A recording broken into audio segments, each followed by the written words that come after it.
Mumbai. As one of the world's most populous cities awakens, its limited resources are bracing for an onslaught. Today, the city will supply more than 3 billion litres of water to its citizens, who will in turn generate about 7,500 tonnes of waste. Its public transport will move 10 million people with just 3,500 buses and 200 trains at hand. The city is struggling to get its workforce in time to run India's financial capital. In the face of strained infrastructure and swelling population, Mumbai has to constantly find innovative solutions. And it has found one in an integrated township called Hiranandani Gardens, Powai.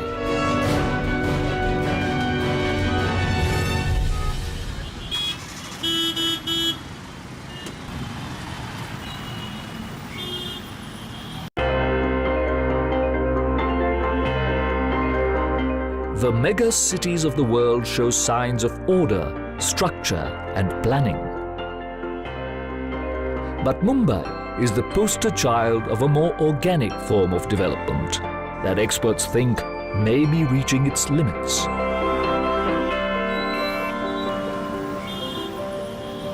Contrary to popular belief, Mumbai is not a maximum city. People say it's a maximum city, but I think that is a very finite statement. There's no scope for growth. I call it the ultimate settlement. This ultimate settlement is bracing for a new mass of people. Almost 70% of India still lives in its villages, but that is going to dramatically change in the next 3 to 4 decades, where we will have almost 600 million people moving into our cities, making us a macro-urban nation. As Mumbai becomes one of the most populous cities in the world, with the current resources as they are, the pressure on Mumbai is unimaginable.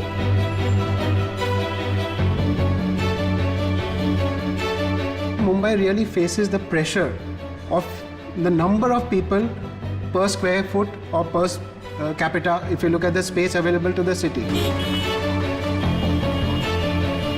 By 2050, India will add 2 times the population of the United States of America to its cities.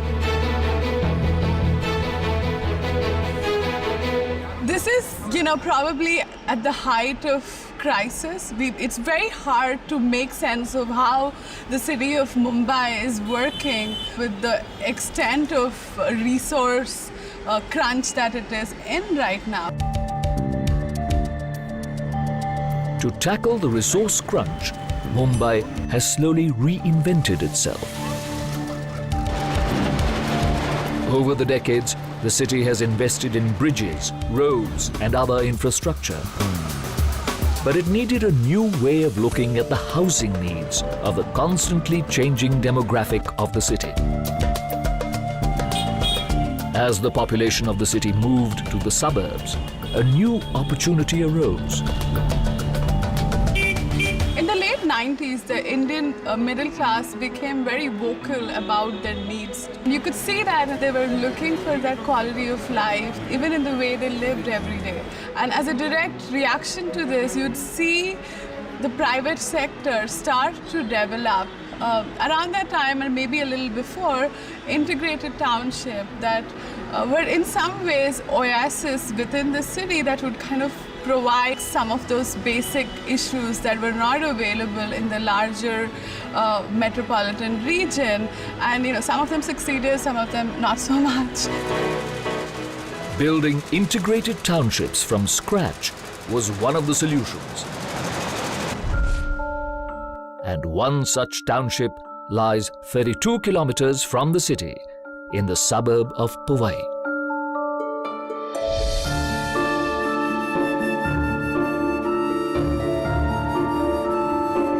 The 4,000 families that live here wake up to fresh air, abundant spaces, and the chirping of birds.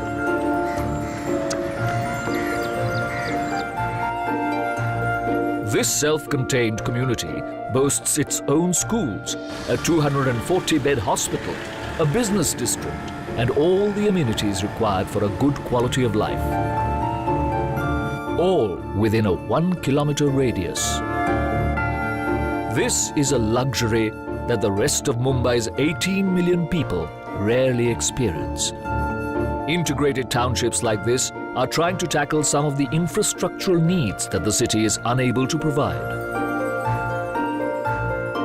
So we need a good implementation program which will take the city from a bad infrastructure to a great infrastructure. Niranjan Hiranandani is the older of the Hiranandani brothers, who saw an opportunity in the mid-1980s for an integrated township. Well, first of all, you have to understand what does a human being need. He needs a good, comfortable house. He needs an area for his children to play or for him to have recreation. He needs education. He needs a hospital. All this can be provided in this great city. While Niranjan was the business brain, his younger brother was the engineering mind of the project. The value of a city is enormous.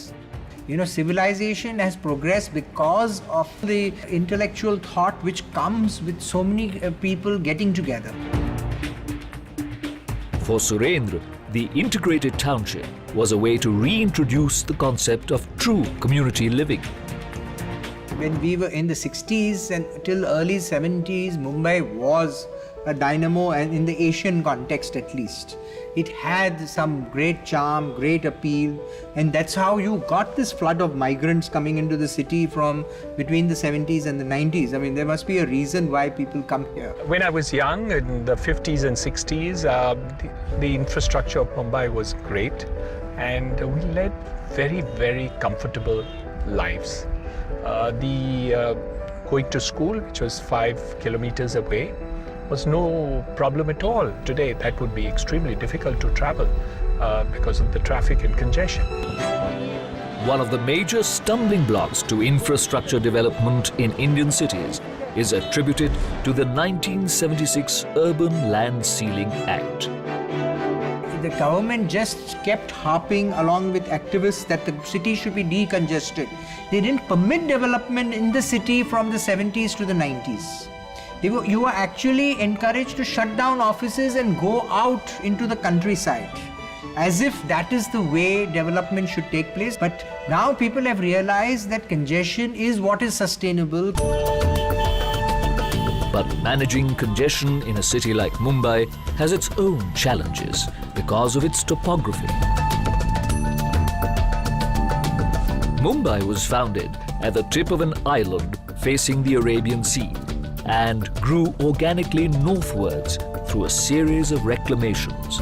Unlike other mega cities of the world, Mumbai does not have a city centre. Constrained by the Arabian Sea, it tapers down like a funnel. 40% of Mumbai's land has been reclaimed from the sea, and that too had reached its limits.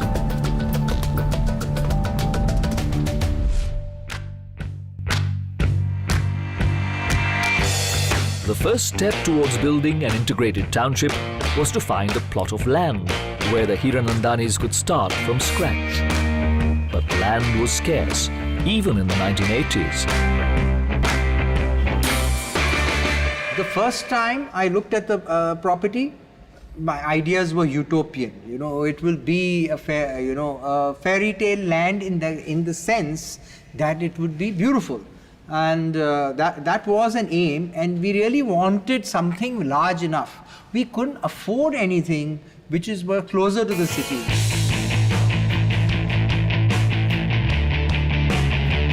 After years of searching for the right piece of land, the Hiranandani brothers found a plot along the shores of a peaceful lake called Powai. When I first got here, it seemed very daunting. It looked impossible because you just couldn't even get into the land. It was barren but denuded and quarried. It was, a very tough landscape. And anyone would wonder, why should anyone live here? This was quarry land somewhere on the corner of Powai, which I don't think anybody really noticed. If you ask anybody 30 years ago, they don't remember this part of Powai. The brothers bought 250 acres for their dream project, but they were taking a huge risk by buying abandoned quarry land in a remote part of the city. I didn't tell anybody. I actually lied. I told them I bought 25 acres and 30 acres and stuff like that. I think a lot of my professional colleagues and professionals who advise us thought I was mad.